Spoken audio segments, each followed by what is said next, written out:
नमस्कार, आजच्या बातमीपत्रामध्ये आपलं स्वागत आहे. चला तर बघूयात आपल्या आजच्या ठळक घडामोडी. दीपावलीनिमित्त स्वरप्रभा फाउंडेशन आयोजित संगीत रामदासायन हे श्री समर्थ रामदास जीवन काव्यावरील 51 प्रयोगांच्या संकल्प शुभारंभाच्या कार्यक्रमाचं आयोजन पुण्यातील टिळक रस्त्यावरील न्यू इंग्लिश स्कूलच्या गणेश हॉलमध्ये करण्यात आले होते.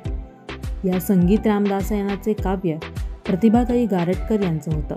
कार्यक्रमाचं संगीत, निरूपण व गायन पराग पांडव यांनी केले. शुभारंभाच्या प्रयोगासाठी राज्यसभेच्या खासदार मेधा कुलकर्णी, अनुराधा खानोलकर, पुणे शहर भाजपाच्या अनिता तलाठी, सुप्रसिद्ध गायिका मंगला चितळे, समर्थ वागदेव मंदिर धुळेचे अध्यक्ष रमण चितळे, शिक्षण विवेकच्या कार्यकारी संपादिका अर्चना कुडतरकर, पवार पब्लिक स्कूलच्या प्राचार्या डॉक्टर अंजली गुर्जर, प्रदीप रास्ते, दीपक देसाई, सरिता देसाई, पवार पब्लिक स्कूलच्या मुख्याध्यापिका रोहिणी जोगळेकर आदी मान्यवर उपस्थित होते. या कार्यक्रमास हार्मोनियमवर आदिती गराडे, कीबोर्डवर वैभव फणसळकर, तबला सारंग भांडवलकर व आनंद अभ्यंकर, पखवाज प्रसाद भांडवलकर, तालवाद्य नरेंद्र काळे यांनी साथ संगत केली.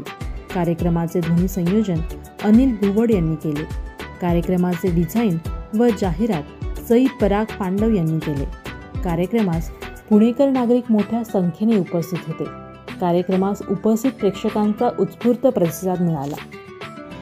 हात दाखवून अवलक्षण कधी करू नये. हात दाखवला की ते काहीतरी सांगतातच आणि ते आपल्या डोक्यात बसतं, मनुष्य त्यांना घाबरतो. त्यामुळे तसंच झालं. तर आता मी कसा सांगण्यापेक्षा ते गाण्यातून सांगतो. त्याच्यात लक्ष द्या, सगळी स्टोरी त्यात तुम्हाला कळेल. ऐकूया. समर्थाची या सेवका वक्रपा असा सर्व भूमंडळी कोण जयाची लीला वर्णिती लोकतिनी उपेक्षी कदा रामदासा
ज्योतिषाला आश्चर्य वाटलं. पुन्हा तोच आवाज आला. समर्थाची या सेवका वक्रपा असा सर्व भूमंडळी कोण आहे. आत्मविश्वास वाढला ना, त्यामुळे कोणामध्ये जोर आला. कोण आहे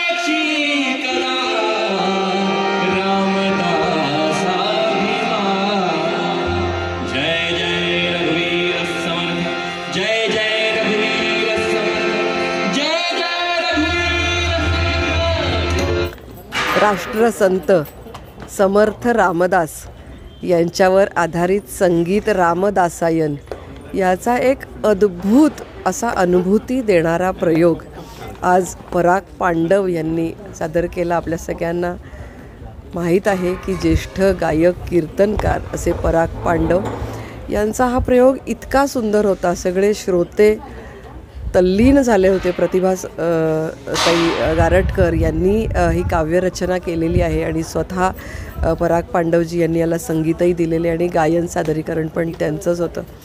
हा एक अद्भुत अनुभव होता. समर्थांचं चरित्र, समर्थांचा जन्मापासून त्यांनी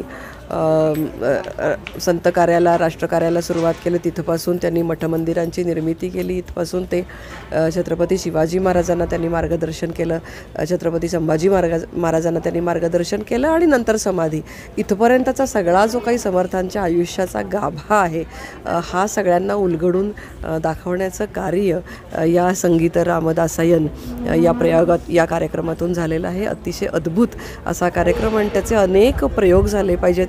शाळांमधून झाले पाहिजेत, मंदिरातून झाले पाहिजेत, गावागावातून झाले पाहिजेत, ज्याच्यातून लोकांवर एक चांगले संस्कार या माध्यमातून दिले जातील असा मला विश्वास आहे. खूप मनापासून अभिनंदन करते या सगळ्या टीमचं. परागजी, तुमचं खूप अभिनंदन आणि दीपावलीनिमित्त हार्दिक शुभेच्छा. आज दीपावलीनिमित्त हा कार्यक्रम इथं आयोजित केलेला आहे आणि एक वेगळा कार्यक्रम, म्हणजे जसं आपण बघतो की अनेक गीतांचे कार्यक्रम इथे होतात, पण हा नवीन असूनही कार्यक्रम लोकांनी उचलून धरला. हे काव्य कधीच ऐकलेलं नव्हतं. हा कार्यक्रम पहिल्यांदाच ऐकतात आणि कार्यक्रम त्याच्यात तल्लीन झाले. काही लोक डोळे पुसत आहेत. निरूपण इतकं दर्जेदार होतं, म्हणजे अद्भुत. लोक इथून उठू शकले नाहीत, खिळून राहिले.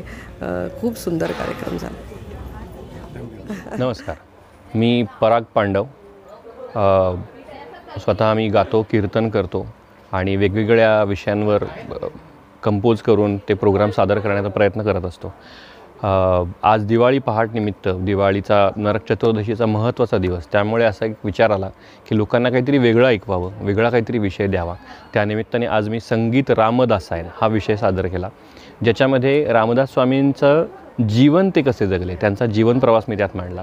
त्यात अनेक प्रतिभाताई गारटकर यांनी लिहिलेली काव्य आहेत, अतिशय सुंदर काव्य लिहिली आहेत आणि त्याला संगीतबद्ध मी केलं होतं. त्यामुळे सगळा नवीन असलेला हा कार्यक्रम होता आणि ह्यापूर्वी आम्ही ह्याचे कार्यक्रम केलेत, पण लॉकडाऊननंतर हा पुन्हा एकदा शुभारंभाचा प्रयोग म्हणून आज आम्ही सुरू केला आणि महाराष्ट्रभर असे 51 प्रयोग करायचा आमचा संकल्प आहे. तर त्यातला पहिला आज अतिशय सुंदर प्रतिसादात सादर झाला आणि लोकांना तो प्रचंड आवडतो आहे, ह्याची आज खूप मोठी पावती मला मिळाली. विशेष मी सांगेन, या कार्यक्रमासाठी आज खूप मान्यवर उपस्थित होते. त्यापैकी अगदी नाव घेण्यासारखं म्हणजे मेधाताई स्वतः होत्या कुलकर्णी, अनिताताई तलाठी होत्या, किंवा एक देसाई म्हणून दाम्पत्य जे आर्थिक मदत कायम अशा होतकरू कलाकारांना करीत असतात, ते उपस्थित होते. त्यानंतर खानोलकर म्हणून एक आहेत, त्याही असंच आम्हाला त्यांचं पाठबळ लाभलं. त्या सगळ्यांची विशेष मुद्दाम नावं घ्यावी वाटत आहेत. असे अनेक कार्यक्रम आम्ही सादर करीत असतो. या माझ्या इतर कार्यक्रमांचंसुद्धा असंच आयोजन मी करायचं विचारात आहे. त्यापैकी काही म्हणजे विठ्ठल हवा विठ्ठल नवा नावाचा एक कार्यक्रम आहे, ज्याच्यामध्ये मी स्वतः विठ्ठलावर वेगवेगळे गीतप्रकार लिहिलेत. म्हणजे विठ्ठलावर लावणी, विठ्ठलावर पोवाडा, विठ्ठलावर गोंधळ असे वेगवेगळे विषय आहेत आणि ते सगळे गीतप्रकार लिहिले पण मीच आहेत, त्याला चाली पण मीच दिल्या आहेत. असा तो विठ्ठल हवा पण विठ्ठल नवा, म्हणून तो आम्हाला विठ्ठल हवा आहे पण नव्यानं हवा आहे असा असल्यामुळे त्याचं नाव विठ्ठल हवा विठ्ठल नवा, तो एक कार्यक्रम आहे. त्यानंतर एक जागर भक्ती शक्तीचा म्हणून आहे, ह्याच्यामध्ये महाराजांचं शक्तीचं रूप आणि संतांचं त्या काळातलं भक्तीचं रूप अशी दोन्ही काव्य एकत्र करून त्याचा आम्ही विषय मांडण्याचा एक आमचा मानस आहे. तर त्याचेसुद्धा काव्य मंगेश निरवणे म्हणून माझे एक कवी मित्र आहेत, त्यांनी केलेलं आहे आणि तोही कार्यक्रम आम्ही करायचा विचार करतो आहे. तर तो आहे जागर भक्ती शक्तीचा. आणि आज हल्लीच्या यूथला हवं असतं म्हणून एक वेगळा कार्यक्रम आहे, ज्याचं नाव आहे असे काहीसे गाणे, ज्याच्यामध्ये आम्ही आयुष्याच्या प्रत्येक टप्प्यावर कविता कशी बदलत जाते हे आम्ही मांडतो. तर असे ते 3-4 प्रोग्राम आमचे आत्ता तयार आहेत आणि ते सादर करण्याचा आमचा आता मानस आहे. हळूहळू आम्ही त्याचा प्रयत्न सुरू केलेत. तर असेच आम्हाला सगळ्यांना तुम्ही साथ द्या आणि तुम्हाला जर कोणाला काही कार्यक्रमासंदर्भात हवं असेल तर नक्की मला संपर्क साधा. माझा नंबर 9158318383 याच्यावर तुम्ही मला नक्की कॉन्टॅक्ट करू शकता. याच्यावर तुम्ही मला केव्हाही फोन करा आणि मी उपलब्ध असेल. धन्यवाद.